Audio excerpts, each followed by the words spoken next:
Everybody, this is Manoj Mehariya, English tutor.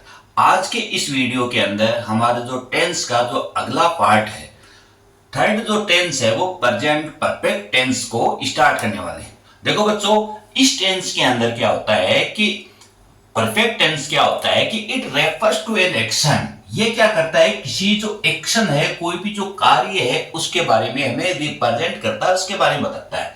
The state, उस स्थिति के बारे में बताता है कि that either occurred at an indefinite time in the past, यानी भूतकाल के अंदर अनिश्चित समय के अंदर कोई भी कार्य उस समय घटित हुआ हो, तथा या बिगिन इन द पास्ट, या पास्ट भूतकाल के अंदर बीते हुए टाइम के अंदर स्टार्ट हो और वर्तमान समय के अंदर वह लगातार चलता रहे। जैसे मैं बच्चों एक एग्जांपल के रूप में ये कहूं, मैं ऐसा भी कह सकता हूं कि हिंदी वाक्यों के अंत में चुका है, चुकी है, चुके हैं, वर्ड इत्यादि का यूज किया जाता है। जैसे मैं ये लिखूं कि राम फल खा चुका है। देखो, इसकी डेफिनेशन के बारे में मैं इस एग्जांपल से आपको बताता हूं कि राम है वो फल खा चुका है। इट मीन्स राम ने क्या किया है कि जो फल खाने का कार्य है वो पहले किया है। ठीक है, तो जो पहले कार्य हो गया वो पास्ट में हो गया और खा चुका है ना। अभी हाल ही के अंदर उसने खाया है, प्रेजेंट टाइम।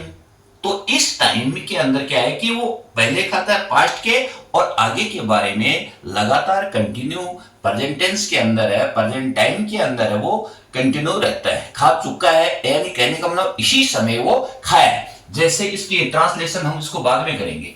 देखो बच्चों, इस टेंस की हेल्पिंग वर्ब होती है हैज और हैव। यहां पर सिंगुलर जो होते हैं उनके साथ में किसका यूज होता है, हैव, और प्लूरल के साथ में किसका होता है, हैव। जो मेन वर्ब है, परफेक्ट टेंस है, उसमें हमेशा थर्ड फॉर्म का यूज किया जाता है। ये क्लियर? जैसे हम इसकी ट्रांसलेट करें तो सबसे पहले सब्जेक्ट क्या आ गया, Ram. Ram is a singular, then we use helping verb has. खा चुका, it is a identification of the sentence. खाना, खाने को बोलते हैं इट, और इट की थर्ड फॉर्म होगी इट एड इटन। क्या खाया, फ्रूट्स। तो Ram has eaten fruits, Ram फल खा चुका है। और यदि हम इसको नेगेटिव बनाओगे तो नेगेटिव में क्या होगा, हैज के बाद में after helping verb we used not. ठीक है, Ram has not eaten fruits. और यदि इसको इंटेरोगेटिव को यूज करेंगे तो we will write helping verb before the subject. Clear? जो हेल्पिंग वर्ब है उसको सब्जेक्ट से पहले उसका यूज करेंगे। जैसे has Ram eaten fruits. Clear? तो यहां इस टाइप से इसके जो स्ट्रक्चर है वो ऐसे होते हैं, और यहां पर परफेक्ट टेंस के अंदर third form of the verb का यूज किया जाता है, फर्स्ट, सेकंड, थर्ड। और यहां जो परफेक्ट टेंस आते हैं, प्रेजेंट इंडेफिनिट में फर्स्ट, और कंटिन्यूस्ट में क्या होता है, फर्स्ट फॉर्म के साथ में आईएनजी, और परफेक्ट टेंस आते हैं क्या हो गया, वर्ब की थर्ड फॉर्म का यूज किया जाता है। टाइम्स ऑफ एडवर्ब्स, इस टेंस को आइडेंटिफाई करने के लिए फिल इन द जो वर्ब्स है, correct form of the verbs है, उसको आइडेंटिफाई करने के लिए कि विच टेंस देयर इज यूज्ड, यहां पर कौन सा टेंस यूज हुआ है, इसको आइडेंटिफिकेशन करने के लिए हमें सबसे इंपॉर्टेंट जो पार्ट होता है टेंस का, एडवर्स ऑफ टाइम है, वो लर्न करना होगा। देखो बच्चों, इस टेंस के अंदर already, just, just now, till now, up to now, recently, lately, yet, so far, और दिस के साथ में टाइम दिया होगा, है ना। दिस के साथ में टाइम लिखने का मतलब मैंने ये लिखा this month, this week, this year, है ना, दिस नाइट, दिस डे। इस टाइप से यहां पर एग्जाम्पल के अंदर आपको मिल सकते हैं। अब एग्जाम्पल में देखते हैं। देखो, see right 20 plate so far, there is used so far. So far represent the present perfect tense.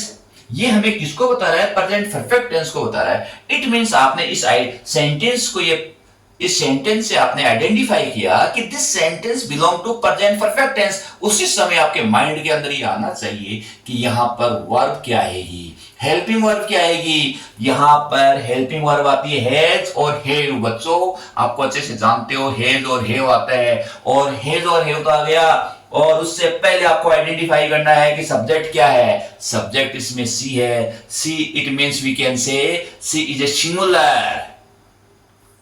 Singular, तो सिंगुलर के लिए हेल्पिंग वर्ब क्या आ गई? हैज। अब यहां राइट है, ब्रैकेट के अंदर मैंने आपको पहले कहा है कि वर्ब की फर्स्ट फॉर्म होती है राइट, की थर्ड फॉर्म हो गई राइट, रोट, रिटन, तो हमने लिखा written.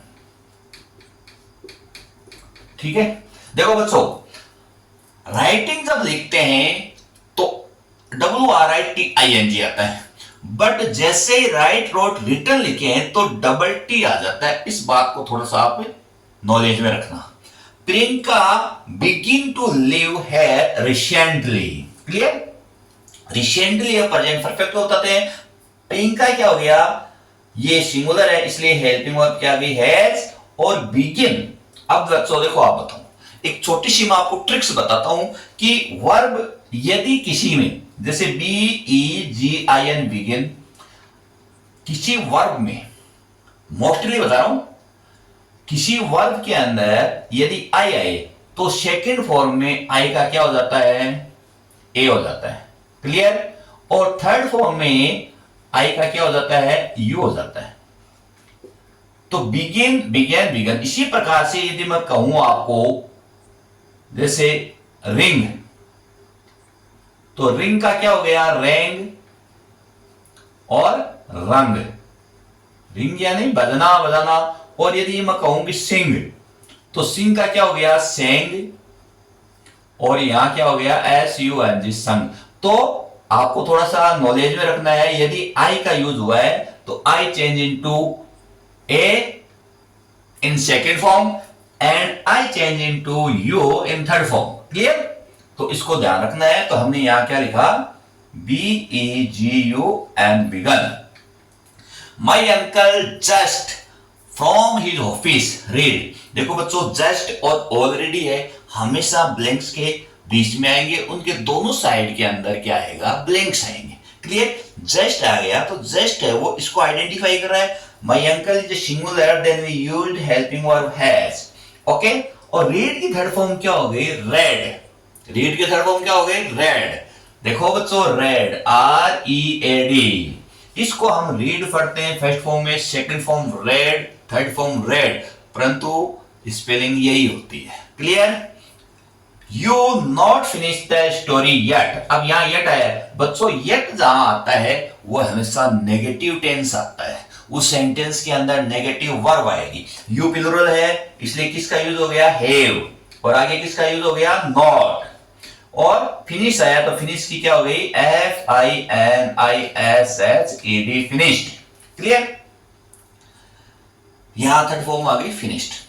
Remove your shoes outside as I the floor just now. Just now है वो रिप्रेजेंट किसको कर रहा है? प्रेजेंट परफेक्ट टेंस को, इसलिए यहां हेल्पिंग वर्ब क्या आ गई? हैव।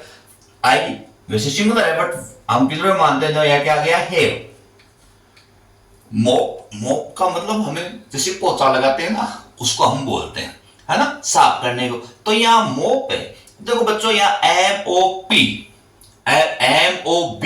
मोप हो गई, भीड़, मोपिंग होगी। यहाँ MOP है, सफाई करना, पोछा लगाना। तो यहाँ लास्ट के अंदर कॉन्सोनेंट है, और कॉन्सोनेंट से पहले ओ वोवल है, तो लास्ट जो वर्ड है वो डबल हो जाता है। क्लियर? तो हैव मोप्ड, हैव मोप्ड। क्लियर? तो इस टाइप से ये जो प्रेजेंट परफेक्ट टेंस की जो हमारी जो एडवर्ब्स है और एडवर्ब्स के अकॉर्डिंग है वो हमारे सेंटेंस इस टाइप से आते हैं। तो अदर रूल्स के अंदर हम लेते हैं पहला, to express news of recent events. हाल ही के अंदर जो न्यूज है, हाल ही के अंदर जो समाचार या कोई घटना जो घटित हुई है उनके जो समाचार यदि आए, कोई भी सेंटेंस उस कंडीशन के अंदर हमेशा प्रेजेंट परफेक्ट टेंस आता है। जैसे मैं ये एग्जांपल है, the rupee has fallen against the dollar. हमारे देश का जो इंडिया की जो करेंसी है डॉलर के मुकाबले है वो अभी गिर चुकी है। तो ये क्या है कि जैसे न्यूज़पेपर के अंदर ऐसी जो हेडिंग्स ऐसे कोई न्यूज आए तो ये क्या है कि हाल ही के अंदर होते हैं, एट प्रेजेंट टाइम होते हैं, और इस कंडीशन के अंदर हमेशा किसका यूज होता है, प्रेजेंट परफेक्ट टेंस। अभी देखो, earthquake has killed more than 90,000 people in Pakistan. कल जैसे हम लिख रहे थे कि Pakistan is facing the earthquake, है ना, वो भूकंप आया तो उस समय क्या हुआ कि उसका सामना कर रहे थे, ठीक है, कि वो जो घटना है, अब वो घटना है वो पहले की हो चुकी है और उसके अंदर कितने लोग मरे, है ना, तो इसके न्यूज है वो उसके बाद में आएगी। तो यहां पर क्या होगी कि भूकंप से कितने हो गए कि 90,000 पीपल्स है वो पाकिस्तान के अंदर मारे जा चुके हैं, है ना। तो यहां पर ये रिसेंटली जो इवेंट्स होती है उस कंडीशन में इसका यूज किया जाता है। Second, to describes an action which is completed, यानी ऐसा कोई कार्य जो हाल ही के अंदर कंप्लीट हुआ है, यानी is completed in the past, भूतकाल के अंदर वो पूरा हुआ है, but its effect is in the present time, परंतु इसका रिजल्ट, उसका जो इफेक्ट है, जो इसका जो प्रभाव है वो हाल ही के अंदर हो। जैसे मैंने लिखा he has cut his finger, यानी उसकी अंगुली कट चुकी है ना। अब अंगुली कटने पर जो कट तो गई, परंतु उसकी जो पेन है, जो पीड़ा है, वो तो बाद में ही होगी ना। तो हाल ही के अंदर 2-3 दिन तक, जब तक वो रिकवर नहीं करेंगे उस समय तक क्या होगा, हमें पेन सहना करना पड़ेगा, टॉलरेट करना पड़ेगा। क्लियर। तो यहां पर ये अंगुली कटने का काम है वो पहले हुआ, परंतु उसका रिजल्ट, उसका जो इफेक्ट है वो एट प्रेजेंट टाइम हमें दिखाई दे रहा है। इस कंडीशन में क्या होता है, प्रेजेंट परफेक्ट टेंस होता है। There is no mention times of adverb. फिर भी क्या है कि ये जो हमें सेंटेंस है, इन सेंटेंसों में हम क्या करते हैं, प्रेजेंट परफेक्ट का यूज करते हैं। The Chetak express has arrived, Chetak express पहुंच चुकी है। अब जैसे ही मान लो स्टेशन पे आई, वहां रुकी, पहुंच चुकी है, किसी ने पूछा कि भाई आई है या नहीं आई है, वो तो पहुंच गई। उसके बाद में क्या है कि उसका जो स्टॉपेज है 10 मिनट्स का है, 20 मिनट्स का है, कितने भी मिनट्स का वो वहां रहता है, तो वह आ चुकी है पहले, है ना, तो वहां पर रहती है, उसका इफेक्ट वहां पे होती है। जो पैसेंजर्स आते हैं, चारों तरफ से गैदरिंग होते हैं, है ना, तो उस कारण वहां पर क्राउडनेस हो जाती है। तो इस कारण से जो चेतक एक्सप्रेस तो आ गई, परंतु उसका इफेक्ट है रेलवे स्टेशन पे पड़ रहा है। तो इस कारण से क्या हो गया, ये प्रेजेंट टेंस को प्रेजेंट परफेक्ट टेंस के बारे में बता रहा है। अब देखो बच्चों, यूज ऑफ ईवर एंड नेवर। अब देखो, ईवर और नेवर का यूज है, हमने प्रेजेंट परफेक्ट टेंस के अंदर इसका यूज होता है, और हमने प्रेजेंट सिंपल टेंस के अंदर भी इसको हमने पढ़ा है। देखो, usually refers to an event happening or not happening at the some moments in your life any time up to now, यानी कि आमतौर से देखा जाए कि आपके जीवन के अंदर किसी भी पल है, कोई घटना घटित हुई हो या हो रही है ना, तो उस समय के लिए इसका यूज किया जाता है। देखो बच्चों, एक तो ईवर होता है और नेवर। ईवर और नेवर प्रेजेंट परफेक्ट टेंस के अंदर कब इनका यूज होता है उसके बारे में मैं एक बेसिकली एक छोटे से एक शॉर्ट पैटर्न से मैं आपको बता रहा हूं। देखो, इट कैन, यानी दोनों, यहां क्या है, it can also be used with the first time, यानी इसका यूज है वो हमेशा फर्स्ट टाइम के लिए किया जाता है। It means we can say in the sentence given the line of this is the first time, ये दिया हुआ होगा, उस कंडीशन में आपको क्या करना है, ईवर आए। और ईवर देखो बच्चों, ईवर और नेवर है वो आपको ऑक्सिलरी वर्ब्स और जो हमारे पास्ट पार्टिसिपल्स है उनके बीच में होंगे। तो यहां ईवर आ गया और इससे पहले हेल्पिंग वर्ब है, तो यहां ब्लैंक्स के अंदर हैव आएगा और यहां पे क्या आ जाएगी, वर्ब की थर्ड फॉर्म। क्लियर। यदि प्रेजेंट टेंस के अंदर होता तो यहां पे क्या होता है कि यहां पर ईवर है, इसके दोनों साइड के अंदर ब्लैंक से का यूज नहीं होता। यहां नेवर की बात करें तो it is used at no time in the past, यानी भूतकाल के अंदर कोई टाइम मेंशन नहीं किया हुआ उस कंडीशन में होता है। Never is between auxiliary verbs, जैसे मान लो ऑक्सिलरी वर्ब्स जानते हो, हैज, हैव, जो हमारे जो हेड है ये सभी ऑक्सिलरी वर्ब्स होते हैं, है ना, और इसके साथ में क्या आना चाहिए, पास्ट पार्टिसिपल्स, है ना, उस कंडीशन के अंदर इसका यूज होता है। तो यहां नेवर आ गया, और नेवर से पहले क्या है, ब्लैंक्स आएगा। ये क्या है, ब्लैंक्स है। क्लियर? यहां ऑप्शन के अंदर दे दिया सी। तो उस कंडीशन में आपको क्या करना है कि यहां पर नेवर या नेवर आई नेवर या इस टाइप से, या सेंटेंस के लास्ट के अंदर आ जाए, उस कंडीशन में तो हमें प्रेजेंट सिंपल का यूज करना है। बट यहां नेवर सेंटेंस के बीच में आ जाए, दोनों साइड के अंदर ब्लैंक्स हो, उस कंडीशन में प्रेजेंट परफेक्ट टेंस आएगा। तो यहां आई के लिए क्या आ गया, आई प्लूरल है इसलिए हैव, और आगे क्या आ गया, सी सा सीन। यहां इसी प्रकार से सी सिंगुलर है इसलिए हैज और बीन, जैसे she has never been to Argentina. ठीक है, तो इस कंडीशन के अंदर नेवर का यूज हो गया। तो यहां इस टाइप से यूर होता है और इस टाइप से नेवर का यूज होता है। दोनों का यूज है कि यहां पर क्या होगा कि सेंटेंस के बीच में होगा, एक साइड के अंदर हेल्पिंग वर्ब्स और सेकंड में ब्लैंक्स के अंदर क्या आएगी, वर्ब की थर्ड फॉर्म का यूज किया जाएगा। तो बच्चों, आज के इस वीडियो के अंदर हमने बहुत ही अच्छी तरीके से, बहुत ही शॉर्ट तरीके से जो प्रेजेंट परफेक्ट टेंस है उसको हमने कवर किया है। और ये वीडियो बच्चों आपको पसंद आया है तो निश्चित रूप से आप डेफिनेटली है मेरे इस चैनल को या इस वीडियो को लाइक करना और कमेंट्स भी करना। ओके बच्चों, थैंक्स।